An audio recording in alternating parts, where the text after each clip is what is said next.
রাষ্ট্রের কস্তুরী বিতরণ করবেন। উনি খুব টেনশনে পড়ে গিয়েছেন। ওনার স্ত্রী বলছে, আমিরুল মুমিনিন আপনার মুখটা দেখছি বিমর্ষ অবস্থা। কি অবস্থা? বলছেন যে হ্যাঁ বিমর্ষ অবস্থায়। উনি বললেন যে কি সমস্যা?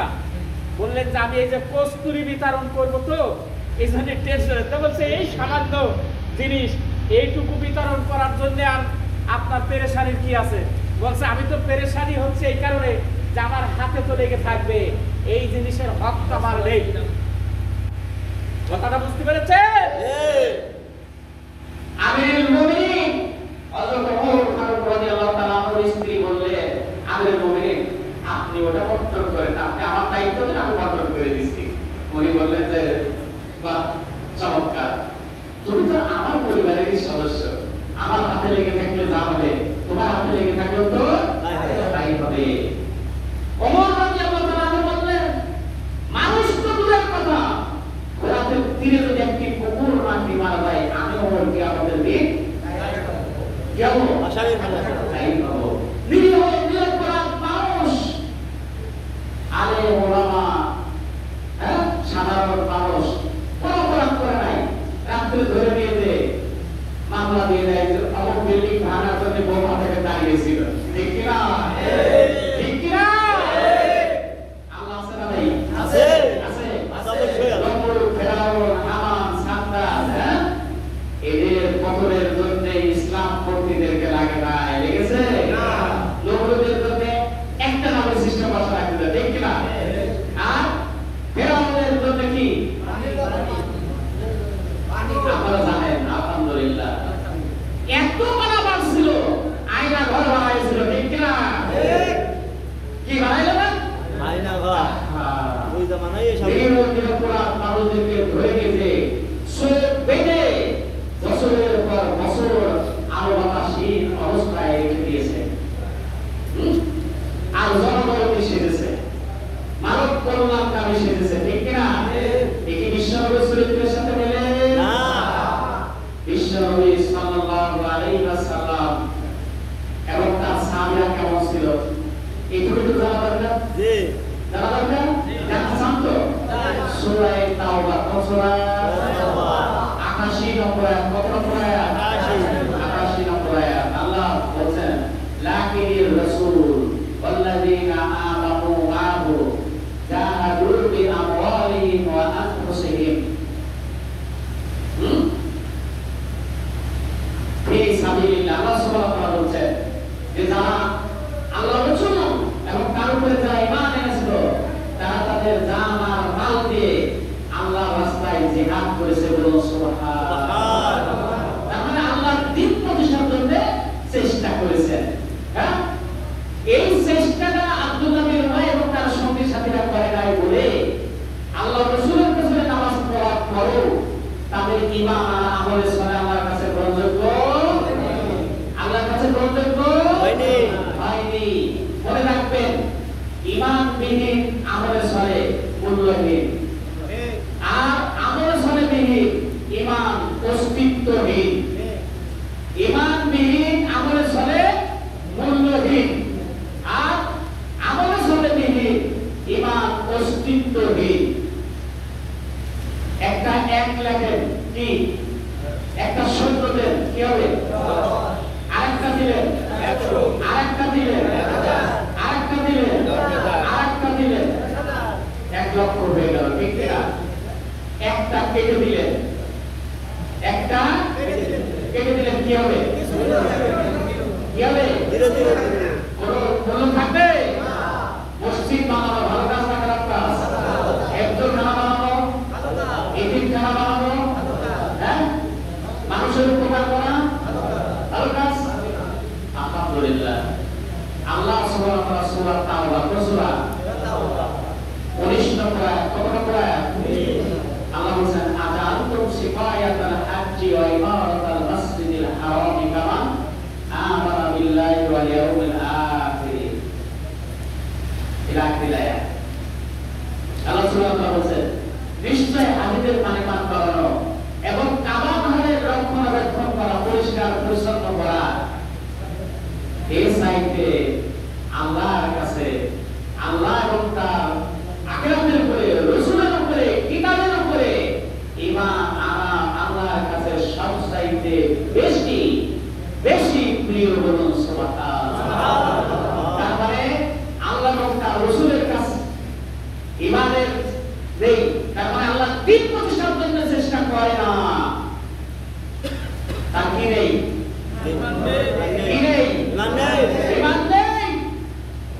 এবার আপনি চিন্তা করেন আব্দুল্লাহ বিন উবাই কেন ইমান ছিল না, কেন তার গ্রহণযোগ্য হয়নি? আল্লাহ রাসূল সাল্লাল্লাহু আলাইহি ওয়াসাল্লাম যে মিশন নিয়ে এসেছিলেন, যে আদর্শ বাস্তবায়নের জন্য এসেছিলেন, সেই আদর্শ বাস্তবায়নের জন্য আল্লাহ রাসূল সাল্লাল্লাহু আলাইহি ওয়াসাল্লামের সাথে ছিলেন না। ওরা গোপনে ষড়যন্ত্র করছিল, ঠিক কি না? হ্যাঁ, গোপনে ষড়যন্ত্র করছিল না। কিন্তু আজকে যারা রাসূলের মিলাদ নিয়ে, কিয়াম নিয়ে, হ্যাঁ, জিলিপি খাওয়ার জন্য ব্যস্ত, হ্যাঁ, এই মানুষগুলো যদি আল্লাহর দ্বীন বাস্তবায়নের জন্য চেষ্টা না করে তাহলে হবে না। আর একটু খেয়াল করে, আল্লাহর দ্বীন তো বাস্তবায়নের জন্য চেষ্টা করেই না, বরং আল্লাহর দ্বীনের বিরুদ্ধে আরেকটি দ্বীন প্রতিষ্ঠা করার জন্য চেষ্টা করে। এদের কি হবে? একটু ভাবতে হবে, শুধু বছর শুনলে হবে না, ভাবতে হবে। এক নাম্বার 2, যারা আল্লাহর দ্বীন প্রতিষ্ঠার জন্য চেষ্টা করে তাদের যারা বিরোধিতা করে তাদের পরিণতি কি হবে? আব্দুল্লাহ বিন উবাইর সাথে আল্লাহর শত্রুতা ছিল, এদের সাথে আল্লাহর বন্ধুত্ব, ঠিক কি না? হ্যাঁ, বন্ধুত্ব। পরিণতি একই হবে। কি হবে? পরিণতি একই হবে। আল্লাহ আমাদেরকে এই থেকে বাঁচান করেন, আমিন। প্রিয় ভাইয়া, সময় শেষ হয়ে যাচ্ছে, কথা আমার শেষের দিকে যাওয়া দরকার। বিশ্ব নবী সাল্লাল্লাহু আলাইহি ওয়াসাল্লামের রাসূল নবুয়ত পরবর্তী জীবন কত বছর? এই 23 বছরের 13 বছর মক্কি জীবন, আর 10 বছর মাদানী জীবন। 23 বছরের বিশ্ব নবীর উপরে 69টি সূরা নাযিল হয়েছে। কয়টা সূরা? কথা বলেন, কয়টি সূরা? 69টি সূরা। এই 13 বছরের জীবনে আবার 4 ভাগে। প্রথম 3 বছরের উপরে দেওয়া 28টি সূরা নাযিল হয়েছে। পরে 2 বছর প্রকাশ্যে দেওয়া 11টি সূরা নাযিল হয়েছে। পরে 5 বছর বন্ধুত্বের জীবন সহ এখানে 37টি সূরা নাযিল হয়েছে। পরে আবার 2 বছর কঠিন অত্যাচার নির্যাতন, এই সময় 13টি সূরা নাযিল হয়েছে। মোট 89টি সূরা। মোট কয়টা সূরা? 89টি সূরা। এই 89টি সূরা যদি আমাদের এক শিক্ষা নিতে হয়, বিশ্বনবীর এই 13 বছরের জীবনে আমাদের জানতে হবে। কি করতে হবে? কারণ আল্লাহ সুবহানাহু ওয়া তাআলা একদিনে নাযিল করেন নাই, করেছে না। মাদানী জীবনের 10 বছরে আল্লাহ সুবহানাহু ওয়া তাআলা 25টি সূরা নাযিল করেছে। 89 আর 25 কয়? কত? 114। কোরআনের সূরা আছে কত? 114। এই মাদানী জীবন আমার 4টি স্তরে। কয়টা স্তরে? 4টি স্তরে। প্রিয় ভাই, স্তর বলতে গেলে আমরা কথা বলতে পারবো না। বিশ্ব নবী সাল্লাল্লাহু আলাইহি ওয়াসাল্লামের জীবনের একটি অন্যতম ঘটনা হচ্ছে মিরাজ, ঠিক কি না? কথা বলেন কি? মিরাজ। মিরাজ, মিরাজ আল্লাহ সুবহানাহু ওয়া তাআলা নিয়ে গেলেন বিশেষ বাহনে, ঠিক কি না? বিশেষ বাহনে নিয়ে গেলেন না? কাবা থেকে বাইতুল মাকদাস মসজিদে আকসা 1000 কিলো। কত কিলো? কথা বলেন, কত কিলো? 1000 কিলো। এর জন্য কোরআন নিয়ে গেলেন। হ্যাঁ, ওখান থেকে মক্কা থেকে মদিনার দূরত্ব কত? 390 মাইল, 450-500 কিলো। কত বলেছেন? ওই সময় আল্লাহ অভাব হয়েছিল, কোরআন ছিল না, কোরআন ছিল না, ঠিক কিনা? এবং ওই যে কোরআনটা ওটা মানে ওই যে একদিন চলেছে, যার কারণে বিকল হয়ে গেছে, ওইটা মেরামত করার মতো মিস্ত্রিও আল্লাহর কাছে ছিল না, ঠিক কিনা? ছিল না, যার কারণে আল্লাহ ওই বাহনটা ঠিক করতে পারেনি। কথা কি ঠিক? আল্লাহ তো দুটো হরফের মালিক। কয়টা মালিক? কোন? কাফা কোন? ফায়াকুন। আলহামদুলিল্লাহ, ফায়াকুন হয়ে যায়। কিন্তু আল্লাহ তার বিশ্ব নবীকে হিজরতের সময় এই সহযোগিতা করেন নাই, করেছে কি? আচ্ছা বলেন, কাফের মুশরিকদেরকে ধ্বংস করার জন্য আল্লাহ কি বেশি কিছু করা লাগে? না। আল্লাহ তো অক্সিজেন বন্ধ করে দিলেন, তো কাজ পায় না, ঠিক কি না?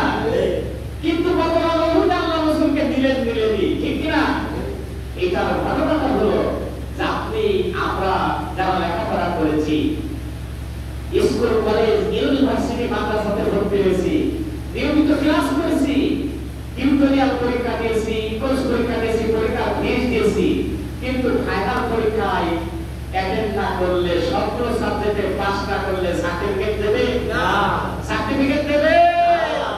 সার্টিফিকেট পাবে ওই লেখাপড়ার কোন মূল্য সমাজ আছে? চাকরি বাকরি কোনো কিছু হবে? দুনিয়ায় সামান্য কয়েক বছরের জন্য চাকরি বাকরির জন্য যদি সার্টিফিকেট লাগে, ফাইনাল পরীক্ষা না দিলে যদি সার্টিফিকেট না পাওয়া যায়, আমার নবীকে আল্লাহ সুবহানাহু ওয়া তাআলা পাঠিয়েছেন আল্লাহর দ্বীনকে বিজয়ী করার জন্য। কয়টা সূরা আছে?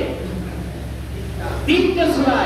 সূরা সফের 9, সূরা তাওবার 33, সূরা ফাতির 28 আয়াতে ওয়াল্লাযী আরসালা রাসূলাহু বিল হুদা ওয়া দীনিল হাক্কি লিইয়ুযহিরাহু আলা দ্বীনি কুল্লিহি ওয়া লাউ কারিহাল মুশরিকুন।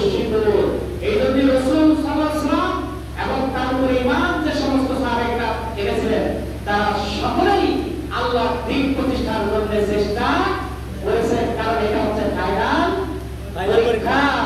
আজকে আমরা যারা ফাইনাল পরীক্ষা দিতে চাচ্ছি না, ঈমান দিয়ে কবরে যাওয়া সম্ভব হবে না। আর এক না থাকলে শূন্যের যেমন মূল্য নেই, যত ভালো কাজ করুন না কেন কোন ভালো কাজে আল্লাহর কাছে মূল্য নেই। সুতরাং আল্লাহর নবী সাল্লাল্লাহু আলাইহি ওয়াসাল্লামের মূল উদ্দেশ্য আল্লাহর দ্বীনকে বিজয়ী করা, আল্লাহর দ্বীনকে প্রতিষ্ঠিত করা। এই জন্যই আমরা দেখতে পাই বিশ্ব নবী সাল্লাল্লাহু আলাইহি ওয়াসাল্লামের বিরোধিতা আরবের সব মানুষ করেছিল না করেছিল না? ওই আরো অসংখ্য মানুষ বিরোধিতা করেছিল না করেছিল না?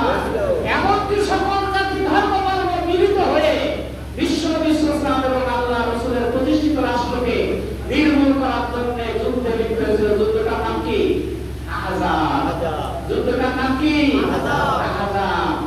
আজও বাংলাদেশে শুধুমাত্র একটি দলের বিরুদ্ধে ইসলামী দল বলে আর বাইরে ইসলামী দল বলে সবাই বিরোধিতা করে, ঠিক কিনা? বিরোধিতা করে না? বিরোধিতা করে কিনা? পীর সাহেবরাও করে, ক্ষীরেরাও করে। আবার যারা বাতিল মতবাদ প্রতিষ্ঠার জন্য চেষ্টা করে তারা তো আযাব দিয়েই লাগে, ঠিক কিনা? সেই দলটির নাম হলো বাংলাদেশ জামাত ইসলামী, ঠিক কিনা? এইটার কারণ হলো একমাত্র নবী করিম সাল্লাল্লাহু আলাইহি ওয়াসাল্লামের আদর্শ অনুসরণ করা, ঠিক না? প্রিয় ভাইরা আমার, জামাত ইসলামের দুইজন মন্ত্রী ছিল একটা সময় বাংলাদেশে, ঠিক কিনা? তাদেরকে ফাঁসি দিতে পেরেছে ঠিকই কল্পিত কাহিনী করে, কিন্তু একথা